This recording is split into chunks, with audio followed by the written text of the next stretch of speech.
El mate es un producto que solo se elabora en esta pequeña región del mundo.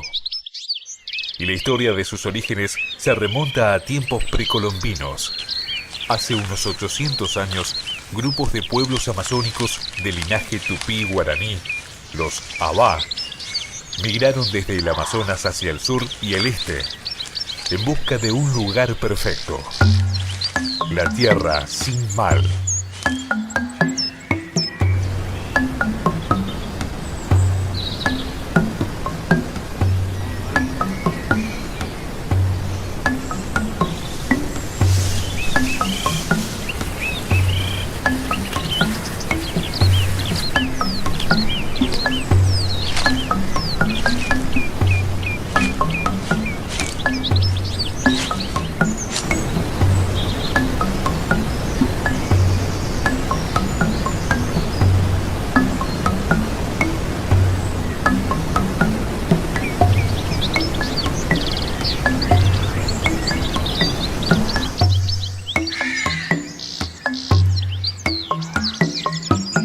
Esta región de América era una tierra de riquezas naturales.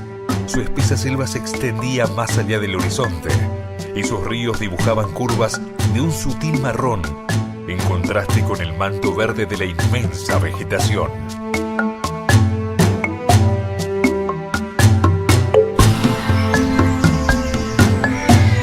Los Abá eran agricultores selváticos, además de cazadores y recolectores.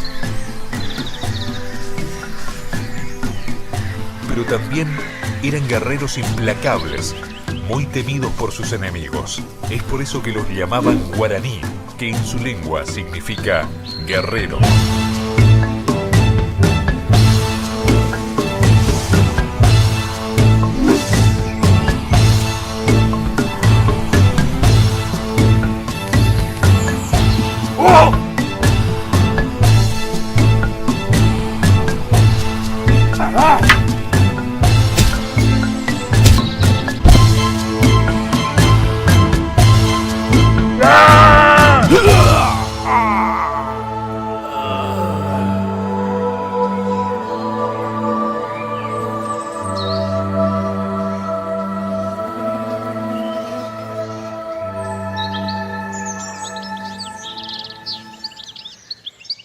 Los guaraníes conocían perfectamente cada planta y sus propiedades.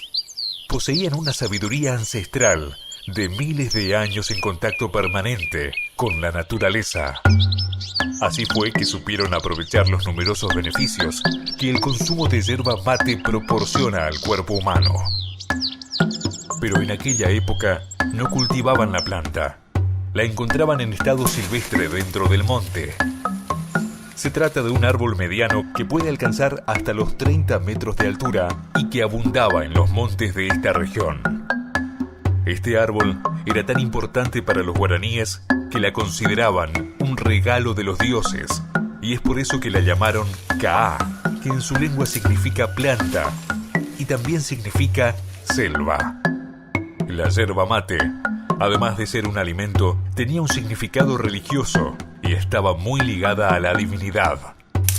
Dicen los guaraníes que Tupá, su dios preferido, les regaló la planta y les enseñó a que inmediatamente después de cosechar las hojas hay que exponerlas un instante a la llama directa del fuego, pero sin quemarlas. Si este procedimiento no se llevara a cabo, la yerba perdería su sabor, sus propiedades y se oxidaría. Los guaraníes llamaron a este proceso sapecá.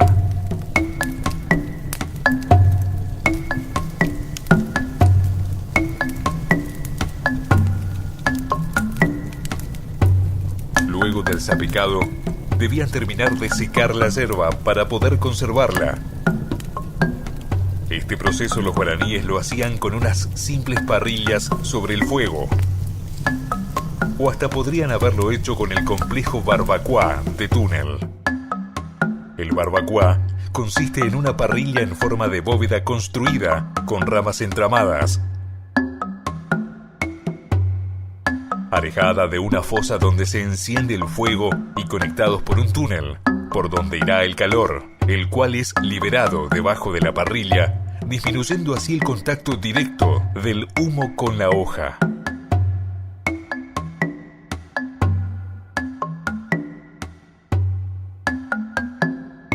Una vez seca la hoja, la molían en morteros manuales de diferentes tamaños o en morteros hechos en la tierra para mayor producción.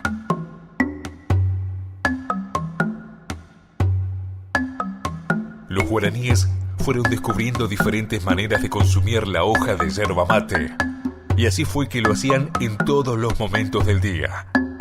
Mascaban la hoja verde al estilo del coqueo, lo que le daba la energía necesaria en las prolongadas expediciones de caza y a recolección dentro del monte, como condimento de un guisado, y también era muy común tomarla como medicina o para rituales religiosos.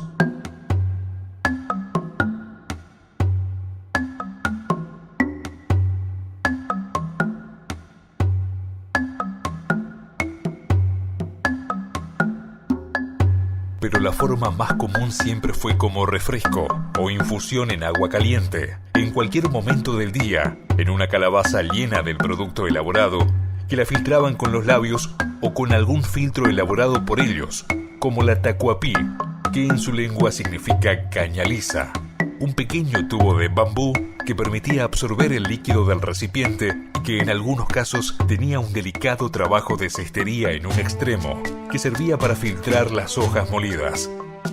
Un ingenioso elemento que más tarde iba a cambiar su material de fabricación y pasaría a llamarse, como todos la conocemos hoy en día, bombilla. Todos los beneficios que los guaraníes encontraban en torno a la yerba mate se vieron revertidos con la llegada de los españoles. Estos vieron el potencial de comercialización de este producto, pero su producción era imposible sin la contribución del trabajo indígena. De esta forma, fue que las cosechas se transformaron en extensas expediciones que sometían a los aborígenes a trabajos fuertes e inhumanos. Una forma de trabajo que se extendió hasta mediados del siglo XX. Además del maltrato que el aborigen recibía por parte del español, se encontraban permanentemente amenazados ante las invasiones de los bandeirantes portugueses que cazaban a los nativos para esclavizarlos.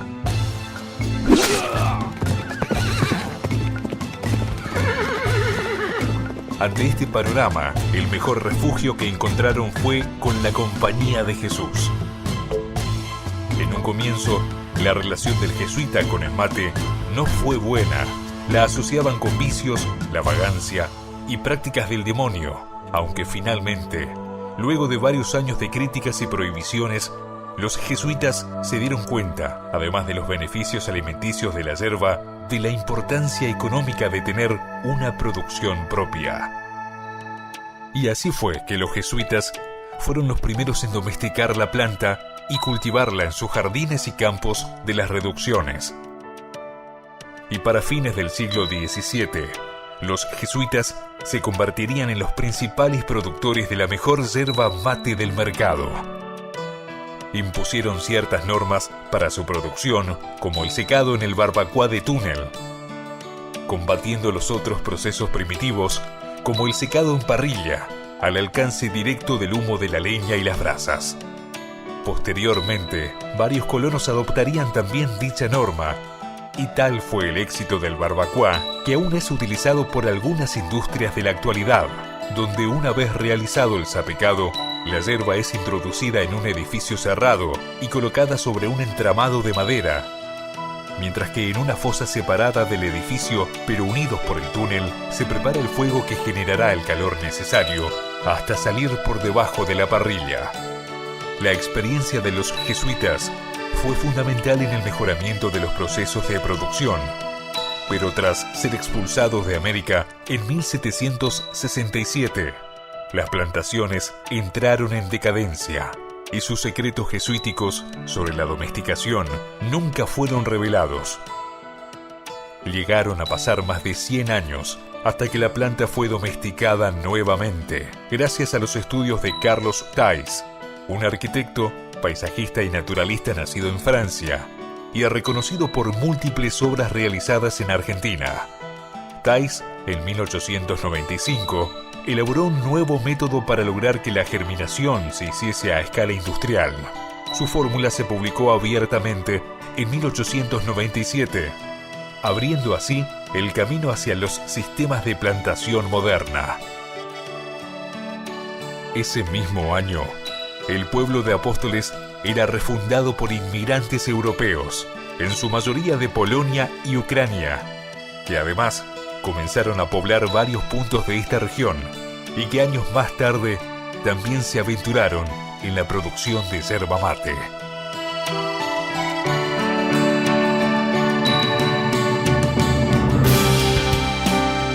Con ellos resurgieron los herbales de cultivo y poco a poco mejoraron las técnicas de producción y comenzó a nacer la industria yerbatera moderna, tal cual la conocemos en la actualidad. En la provincia de Misiones se concentra la mayor producción de yerba mate del país. Todos los herbales y todas las industrias de Argentina se distribuyen a lo largo de la provincia de Misiones y una parte al norte de Corrientes. Es por eso que los paisajes de nuestros campos forman verdes extensiones de yerba mate que se prolongan hasta el horizonte.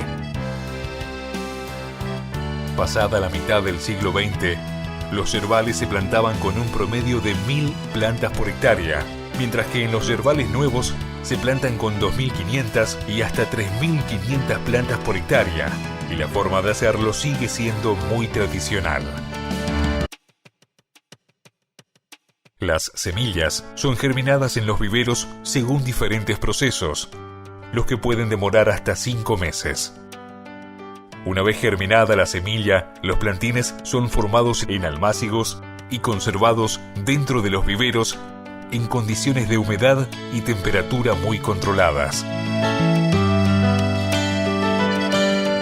Una vez que alcanzan la edad y tamaño adecuado, son llevados al campo donde se plantan cuidadosamente y se recubren con un poncho para resistir a las condiciones del clima, protegiéndolo del fuerte sol del oeste y de las duras heladas de la mañana.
Luego de plantado todo el campo, se recubre el resto de la superficie con una cubierta verde, lo que generará material orgánico para ayudar al desarrollo de la planta, y luego habrá que esperar de 3 a 5 años para realizar la primera cosecha.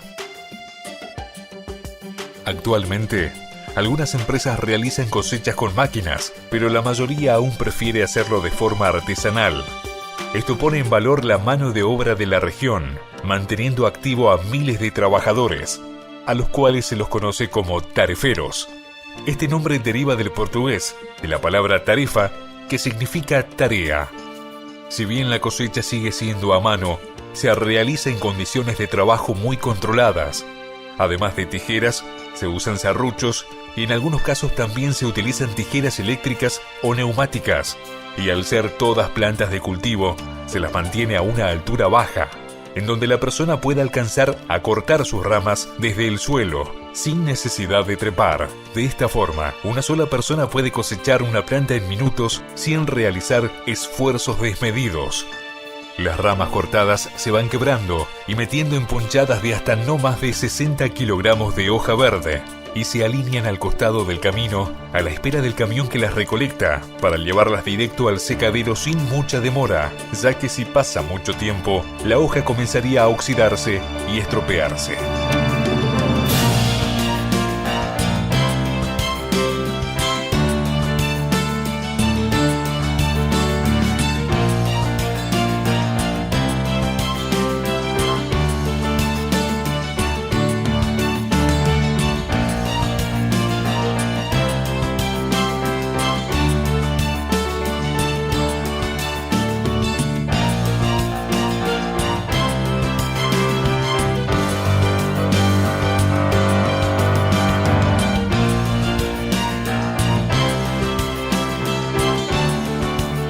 Una vez en el secadero, la yerba se descarga en la playa de hoja verde e inmediatamente una máquina debe acomodar y descomprimir las hojas para que no se aplasten y rompan, lo que haría que se oxide más rápido y se estropeen.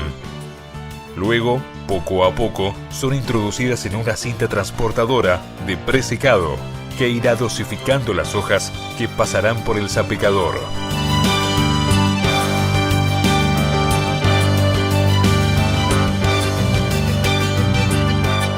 Así como los guaraníes sapecaban la yerba exponiéndola un instante a la llama directa del fuego, el sapecado de la industria moderna es el mismo concepto pero a gran escala. La hoja verde pasa en pocos segundos por el sapecador a llama directa con el fuego, evaporándose casi el 50% de su humedad. Pero además, este proceso hace que la yerba fije su sabor y sus propiedades. Inmediatamente después del sapecado, la yerba es transportada por cintas al secadero propiamente dicho, una cámara cerrada o en algunos casos un edificio aparte, con una temperatura interior que alcanza un máximo de 125 grados centígrados, donde el producto recorre por cintas de un lado a otro en un tiempo de 2 horas y media a 3.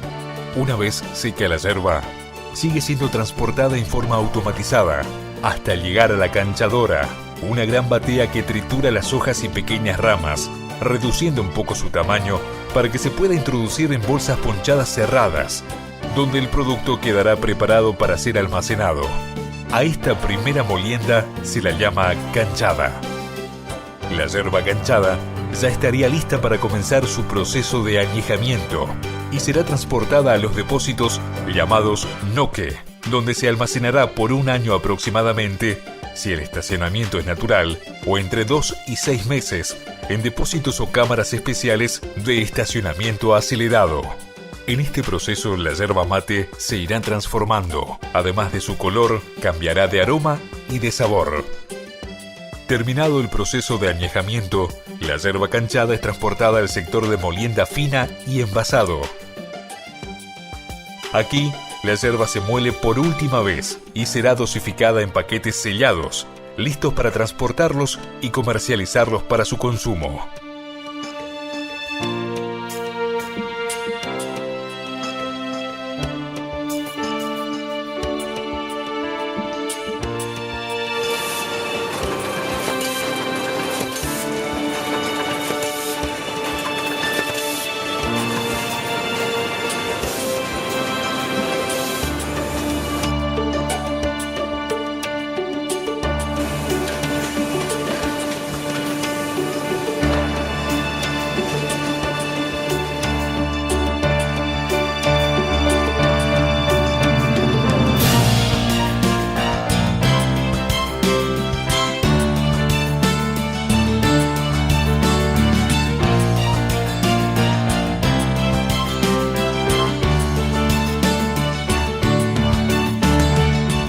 Actualmente, las formas de consumo de la yerba mate son las mismas que en tiempos precolombinos.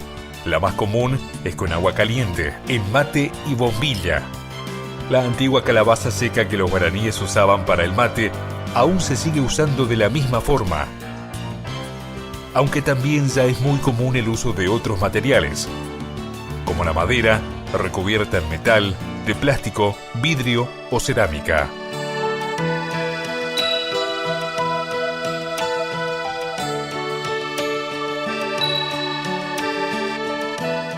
El acto de tomar mate al día de hoy sigue teniendo mucho significado. Es la bebida que nos acerca, es el instante que tenemos para compartir con el otro. La industria yerbatera es una de las principales actividades de esta región. Es una industria que genera trabajo, riquezas y desarrollo a partir de las más viejas técnicas de elaboración. La planta de yerba mate es, sin dudas, una maravilla botánica que abunda en nuestras tierras. Sus procesos de elaboración se pudieron transmitir con el paso del tiempo entre diferentes civilizaciones, pero a quien les debemos este gran legado es a nuestra herencia nativa, los Abá guaraní.